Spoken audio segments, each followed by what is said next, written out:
Some people might not know that Papua New Guinea is actually the scene of one of the deadliest battles in human history. This is the story of adventurers who took a stroll into the jungles of Papua New Guinea and were shocked at what they found. World War II is one of, if not the, single deadliest conflict in human history. This war raged from 1939 to 1945, with the United States being pulled into the conflict by Japan in December of 1941 with a surprise attack on Pearl Harbor. But before we start, smash the like button and make sure to subscribe if you haven't, and hit that notification bell so that you won't miss any news stories. The United States brought the full force of its massive industry to bear on the fledgling Japanese Empire.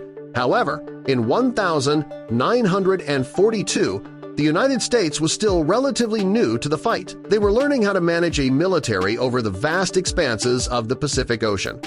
The United States sent a B-17 Flying Fortress, a formidable bomber, on a long bombing run across the Pacific. The days of GPS would not arise for some time, and in 1942, people had to pilot their planes using maps and compasses.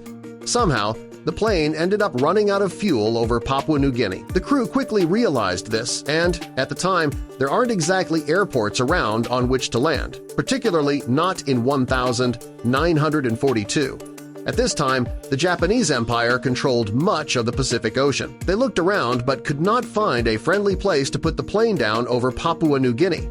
As a result, they knew the plane was likely going to go down. The plane slammed into the ground at high speeds. However, the crew did what they could to find a relatively flat area on which to rest the plane. Somehow, the crew was largely unscathed after the landing. They couldn't seem to figure out why or how none of them were hurt. In many cases, plane crashes end up in a fiery ball of death. However, this didn't seem to happen this time around. Somehow, they had managed to put the plane down in a swamp instead of on hard land. For this reason, the impact was softened, and the crew was able to survive the initial impact without suffering any major injuries. The crew took a look around and tried to get their bearings. Many of them were disoriented following the crash landing. They were able to identify some locals on Papua New Guinea who were able to help them figure out where they should go next.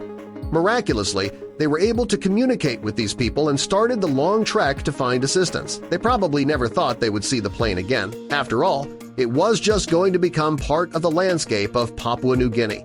For more than 3 decades, the plane simply sat there. When it comes to Papua New Guinea, this is easy to understand. Many people who search for treasures in these jungles end up facing mosquitoes, predators, diseases, and other threats. For this reason, the downed B-17 simply sat there for more than 30 years. It had become one with the tropical jungles of Papua New Guinea. Then, in 1972, all of this changed. Some Australian pilots were conducting a routine military exercise in the 1970s over the island of Papua New Guinea. They noticed that something was sticking out of the swamp. The plane was still largely intact because it had enjoyed a soft landing in the swamp of Papua New Guinea. As these Australian soldiers took a look around, they could see the tail of the downed American plane from 30 years ago. The Air Force was happy to figure out what had happened to the famous plane. The locals of Papua New Guinea had actually given the plane a nickname called the Swamp Ghost. The plane had, in fact, landed in a swamp. Despite running out of gas, the plane was still largely intact. It looked like a B-17. Because it still looked relatively intact, the name fit. Even though the plane needed to stay in Papua New Guinea, there were some people who still wanted to learn more. One gentleman couldn't just let the plane be. Alfred Hagen was obsessed with aircraft from the World War II era. As a result, he devoted much of his time to tracking down and learning more about aviation artifacts. When he heard about the aircraft on Papua New Guinea, he decided that he had to learn more. He wanted to see if there was anything that could be salvaged from this plane as well. Now, this gentleman was not alone in his pursuit of this plane. He also gained the backing of a famous restaurant owner. This entrepreneur also spent his time collecting classic planes. When he heard there was a downed B-17 waiting in the jungle of Papua New Guinea, he knew that he had to learn more about it. Therefore, he also joined the hunt for the Swamp Ghost. He donated quite a bit of money to the cause and wanted to learn more about the storied history of this great plane. This was only the latest in the long line of planes in which this restaurant owner was interested. Together, the two teamed up to organize an expedition that was set up to locate this legendary plane. The local authorities did not exactly want to have visitors going through the jungle looking for something that had generated so many tourist dollars for the small country. This country depends on tourist dollars to support the small economy and provide for the local population. Therefore, they bristled at the thought of people trying to learn more and possibly seize this legendary plane. They had gotten used to having this plane on the island. It had been there for 30 years. They wanted it to stay that way. Therefore, if the team wanted to learn more about this plane, they were going to have to do so on their own. Next, the team decided to get to work. The airplane had become an important attraction for the island. Therefore, it did not take the team long to figure out where it was located. They simply had to talk to some of the locals and look at some of the pads that have been carved out over time. As I walked down the path, they quickly ran into the crash site. Shockingly, the plane still looked pretty similar to when it first went down decades ago. The team brought in a group of professionals, including cameramen, to oversee the process of learning more about the famed airplane. Unfortunately, it didn't take long for them to realize this operation was not going to go as smoothly as they had hoped. While the plane might have looked good on the outside, the swamp and not been kind to it over the years. As I learned more about the plan, they realized it was actually in sorry shape. The swamp was filled with chemicals. I had eroded the plant over time. In particular, the metal hull that used to support the plane had decayed in the years that had been there. Furthermore, a lot of the wildlife had turned the plane into their home. Even dedicated explorers like the two taking a look at this famous airplane wondered if it could be saved. They thought the jungle of the island had finally reclaimed the plane. They did not give up there. They decided that I need to try something a bit unique. They wondered if there was a way for them to relocate the plane piece by piece. Over time, the plane has become famous. In many ways, it was called the Holy Grail of military aviation. Therefore, the team decided to take as professionals and try to cut the plane into pieces. Then, each piece of the plane could be taken out of the jungle piece by piece. Alone, this process is going to take them weeks. This is going to sink a tremendous amount of time and money into saving a plane that has largely been decay to buy the jungle. While some people might have questioned their dedication, others found it admirable. Slowly but surely, they cut the famous plane into multiple pieces. They tried to work as quickly as possible.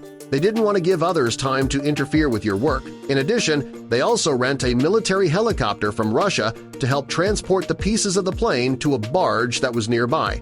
Then, this bar to carry the pieces to wherever they need to go. Eventually, the team was ready to transport the plane back to the United States. It had cost more than $100,000 to complete the project. In the eyes of the team, this was a worthy investment. The locals were very upset that people were taking away the local treasure. The United States Air Force had already surrendered salvage rights to the plane back in the 1960s. The local islanders believed that they were the rightful owners of the plant. After all, the plane had generated countless tourist dollars for them, helping them support the small island country. People local to the area were worried the loss of the plane would deal an irreparable blow to the economy. The people who salvaged the plane insist that it wasn't about the money that could be generated by saving the plane, but about the challenge. The plane belonged to the United States Air Force when on down, and it simply was going back to where it belonged. Furthermore, the plane is now displayed in a museum where plenty of people are able to come and visit. It serves an important purpose as it educates people about World War II. Furthermore, there are also numerous veterans who like to come by and see the plane for themselves. It brings back memories of the service they provided to their country. On holiday season, a young boy was discussing World War II with his veteran grandfather. This gentleman decided he wanted to share a story from the past. This gentleman told a story of a fighter plane from World War II that crashed behind the farm of his family in 1944. The plane was not present in the field, which was being used for farming at the time. The boy recalled the story of his grandfather, and he believed that some of the stories from his grandfather were true while others were not. He doesn't recall seeing any metal to back up the story, just cattle. As far as the boy knew, the story was just that, a story. Teachers eventually gave his son homework to research World War II. The man joked with his son to go and check out the plane that supposedly crashed in the field. Because the project involved his own family, the boy was excited. He jumped into it wholeheartedly. Therefore, the son decided to grab his metal detector. He and his dad went out there. They were hoping to find something they could show at school. When the duo was about to turn around and head back, the metal detector picked something up. There was something underneath the boggy ground behind the house. The family started digging with spades first. Then they asked a friend to borrow an excavator. They had to dig down 5 yards to make the discovery. The excavator started to make a lot of headway. They pulled out mounds of dirt and discovered metal mixed in with the dirt piles. Some pieces of metal were big while others were small. The family believes that together they collected thousands of pieces of metal. They found that the metal belonged to the cockpit of the plane. They knew they were onto something and kept digging. The family decided they needed to keep digging. They uncovered a motor. It turns out the motor belongs to a German fighter, the Bf-109. This was a feared plane. They decided to keep digging. Finally, they even uncovered the bones of a dead pilot. The family knew that they needed the help of experts at this point. They contacted the authorities, who continued the work and tried to identify the pilot.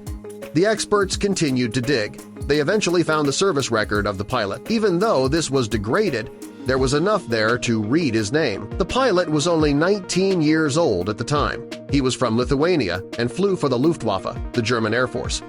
The wreckage was the pilot's resting place for 70 years. They decided to return him home for burial. The wreckage of the plane, along with the pilot's belongings, was sent to a museum. There, it is on display to educate everyone who comes to see it. Of course, the student earned an A+ on his project. Clearly, the grandfather was not just telling a tall story. This is a reminder that everyone should listen to the stories of our elders while they are still alive. Their wisdom can be a powerful source of guidance.